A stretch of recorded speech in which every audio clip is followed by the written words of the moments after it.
Alright, so I think the last video probably on this carbon fuel line and cables and whatnot. So air and mufflers, like this air filter, anything will work. There's not going to be any worry about vacuum leaks from here forward. So it doesn't even matter if this is really on there. I mean, you're just going to have dirty air going in, so you might need a top-end rebuild sooner than later, but you really technically don't even need one, but that's going to mess with the jets, which... So, like, there's no computer that tells you that there's too much air getting in. You know what I mean? And it's designed to have a certain restriction to it. Anyway, so, like, running different kinds of air filters does affect it. And it does actually make you slower. There's charts and stuff you can go look at. If you want to go faster, you got to get different jets and different air filters and different mufflers. Like, there's charts for what muffler goes with what air filter and what jet. And then...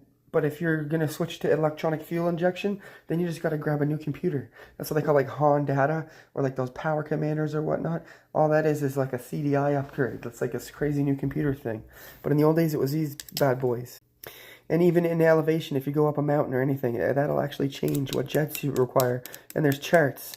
So you can't just like put a hole in your muffler or like take your air filter off and think it's going to be louder and faster. You gotta, there's science behind it, and the engineers spend like millions of dollars taking your money, selling faster stuff at the races for marketing and everything. It's like, just, you know what I mean? That's why everyone wants stock stuff, because it's like how the engineers want it to go, which is the fastest. Unless you're upgrading and you do the special new, go and get yourself a $200 carburetor and go real fast if you want. To look at the charts and you'll go super quick. Change your gearing, get a sprocket or whatnot. Yeah, like that's why they have a choke right here. In the old days was choke. In the new days it's just called high idle. Your car just goes at the start. Computer on purpose. It just does it on purpose. There's tons of different carburetors out there. This one's like an air cooled or air heated or whatnot. It's warmed by the motor.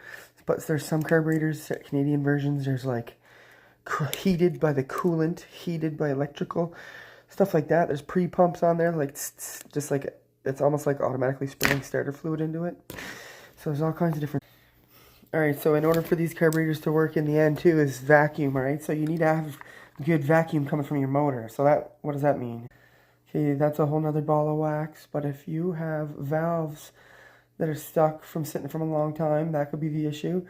Or if your rings need to be renewed, that could be the issue. Different compression loss, intake or exhaust valves could be stuck open or closed or whatnot, stuff like that. And what's another cause for vacuum? No, if you're not getting the proper amount of suction, that's going to mess with the jet.